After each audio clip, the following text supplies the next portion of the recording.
Hello and welcome back to the channel today.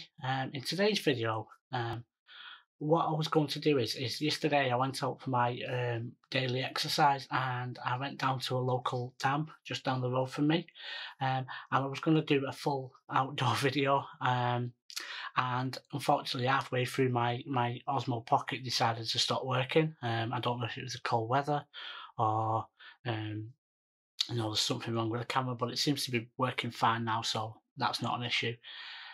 So what I'm going to do for this video is that I'm going to start off the first part of this video with me taking the image outside in the field, and then what I'll do is I'll jump back into the computer and show you how I edited that photograph, and show you the finished result. So we'll go from there.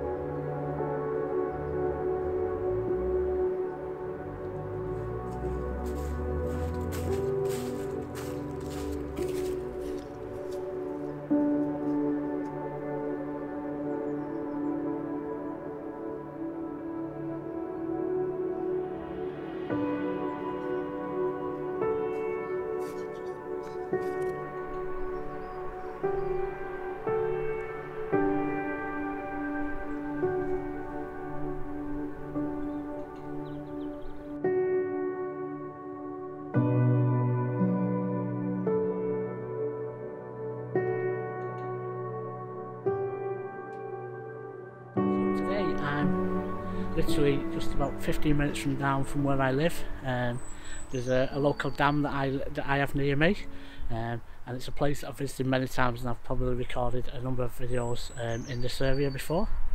And one of the great things about it today is I've been greeted with this absolutely fantastic fog.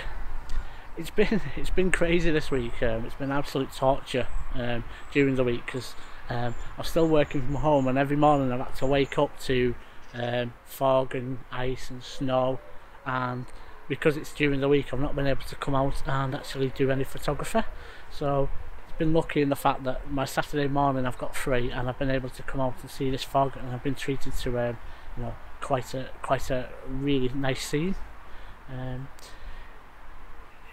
This place is normally a very messy place to photograph because there's a lot going on. There's a lot of architecture and things that make the composition messy. But one of the great things about fog is that it can actually simplify a composition because it can hide background elements. As you can see here, for this composition here, I'm using these rocks and the fishing pontoon in front of me as a bit of foreground interest, and using the fog in the background to hide all the messy elements that are going on in the background. There's a lot of trees, and I'm not sure if you can see the railway bridge in the distance, and there's also a barge on the middle of the dam here because they're doing some works at the moment to improve the drainage from the dam. So I presume that's why that barge is here. But also it's directly in my composition. But what the thing is that what's great about it is because the fog is rolling in and out, it's actually popping in and out of the composition, so you can just about see it. So it's actually improving the composition. I'm actually using just a standard 4:3 format of my Micro Four Thirds camera in a portrait orientation. It's quite a difficult composition in the fact that there are elements on both sides of the image that poke into the frame, so it's trying to capture the interest in the foreground without actually having these things sticking in your frame, which can cause distractions and can be distracting to your image. So it's a difficult composition. It's quite a tight composition.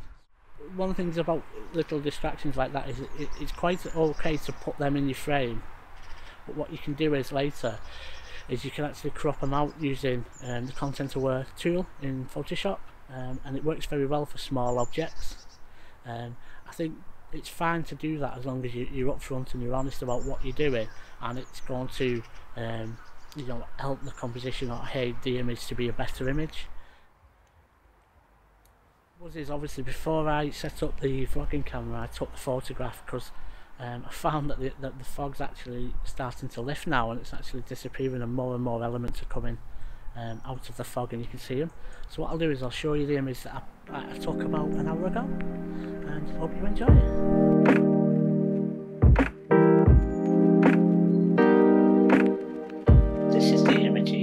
took yesterday in the video, and as I said in the video, the conditions really made it into a great image, in the fact that the conditions made the background less cluttered. It is a place that has a lot of would have a lot of clutter in the background, so the mist actually hides some of this.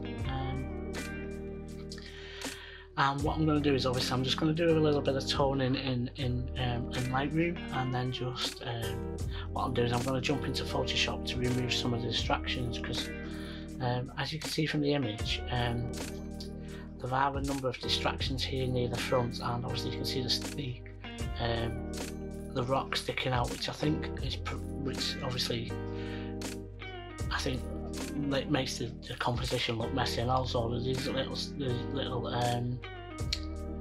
twigs and branches in the ice. The dam was completely frozen over, so everything that was stuck on top of the water was frozen in place.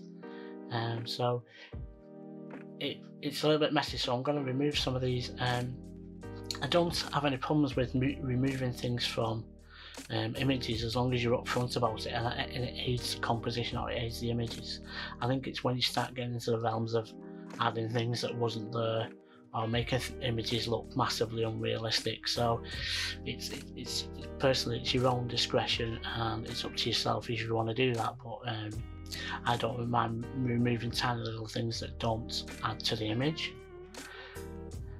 So firstly, what I'm going to do is I'm just going to do a little bit of basic toning on this image and show you what I do is how I start off in Lightroom. So this image, I think it is a little bit too bright for my liking, so I'm just going to reduce the exposure down a little bit, just a touch. I'm going to add a little bit of contrast, because I do like a little bit of contrast in my image. I'm going to bump up the highlights slightly.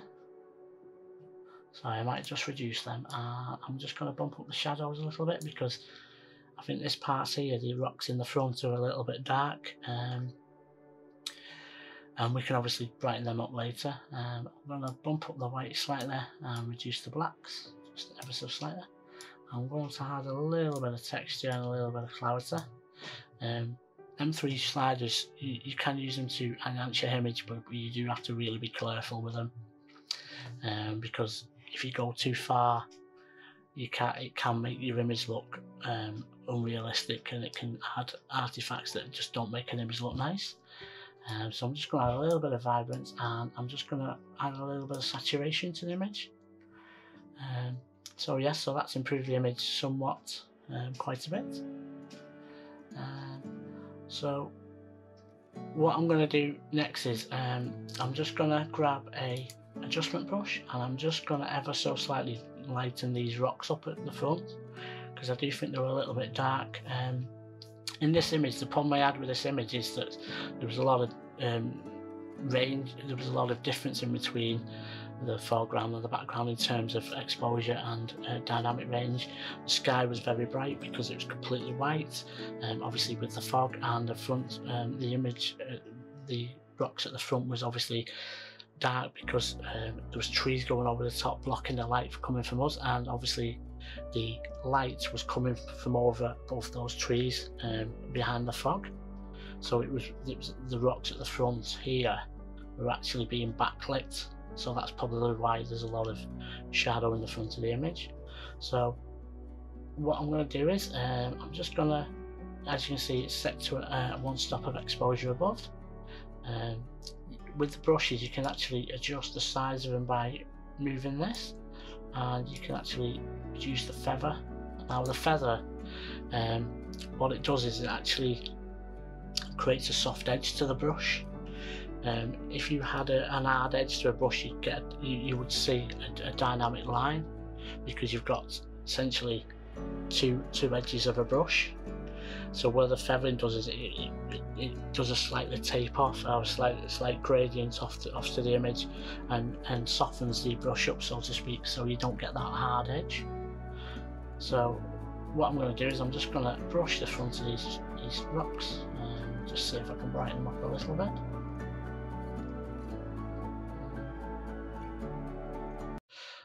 and it is a case of being subtle with these and just, you know, doing it to your taste and how you enjoy it. I think they can look unnatural if you go a little bit too far. Okay, and I'm just gonna brighten up the front of the pontoon and the rock, so to speak. Sorry, the front of the pontoon and the legs to that. Okay, so I'm going to click done, and then now what I'm going to do is I'm going to use a couple of graduated filters to try and darken down the sky a little bit, because I think it's a little bit too bright at the moment, especially in the middle here. So I'm just going to grab a gradient and I'm going to angle it ever so slightly towards the trees. Maybe move it over slightly. And these tools, what they do is they tend to keep the settings that you've had before. And as you can see, if you hover over the central marker, you can actually see where the parts it's affecting. So what I'm going to do is I'm just going to reduce the exposure ever so slightly onto about stop, and as you can see, it's just it's affecting the sky ever so slightly. It's a case of adjusting it and just getting it right as to how you want it. Okay, so I'm just gonna ever so slightly. It's a case of being subtle with these things and just doing them as you feel.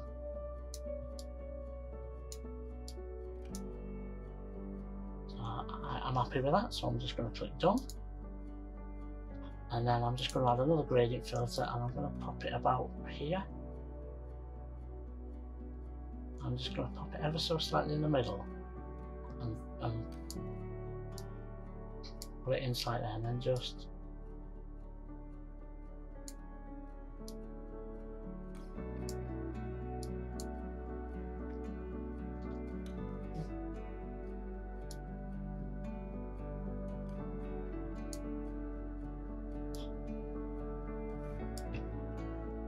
see if that's gonna, yeah, so that's improved it a little bit, and I think it's added a nice adjustment. So what I'm going to do also at the front is I'm just gonna pop on another graduated filter and just brighten up the front of the image a little bit more.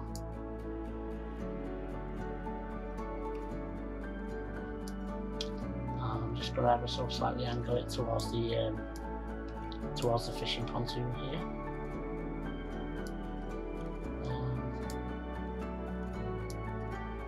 Just a case of adjusting it and getting it ever so slightly right.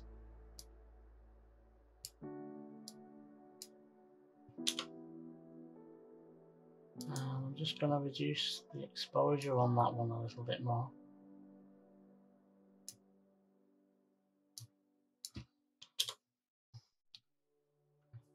Yeah, so that's I'm quite happy with that, so I'm just going to click done. What I'm going to do for the image is that I just want it to be a little bit more bluer. So what I'm going to do is I'm just going to do a little bit of split toning and just use the colour grading just to make it a little bit more bluer. So I'm just going to add a little bit more blue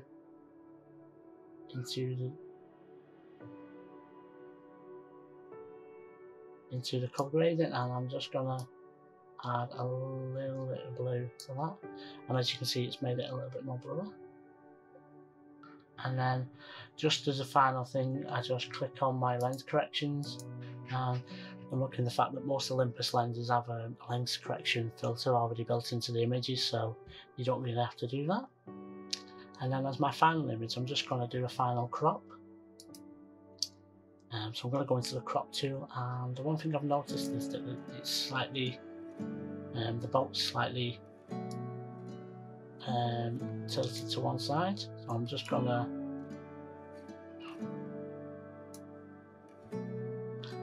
angle the image a little bit. Okay, and that crop has actually done a good job in actually cropping some of the rock out. So I'm just going to adjust it slightly, and I'm going to change the aspect to a 4:5 image.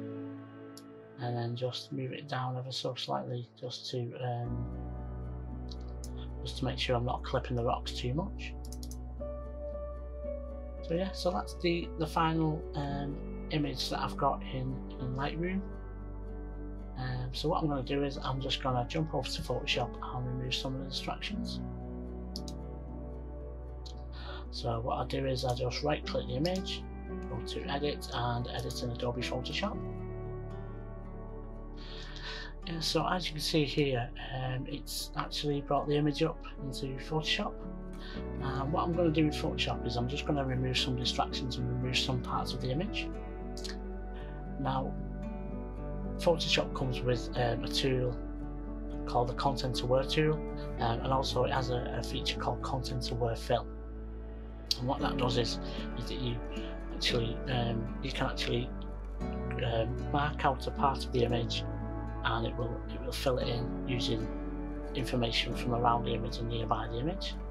So the way I do the Content Aware Fill is I select the lasso tool. So you can do that by pressing L on your keyboard, and all you have to do is just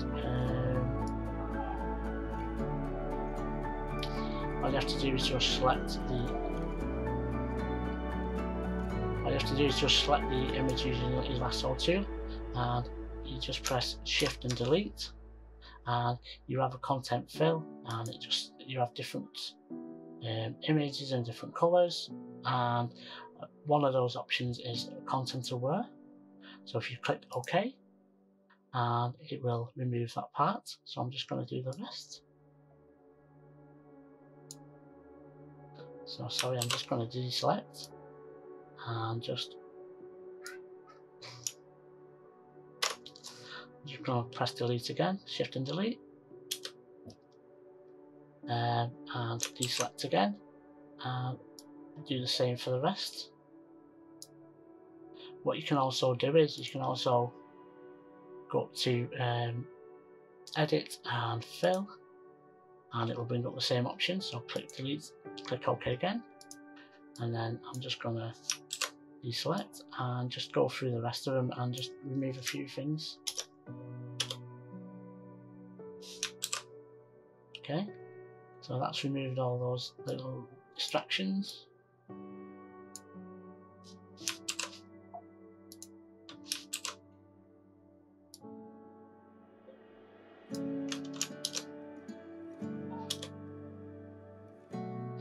So yeah, so that's all the things. I'm just going to remove a few more, so I'm just going to remove this sort of distraction here.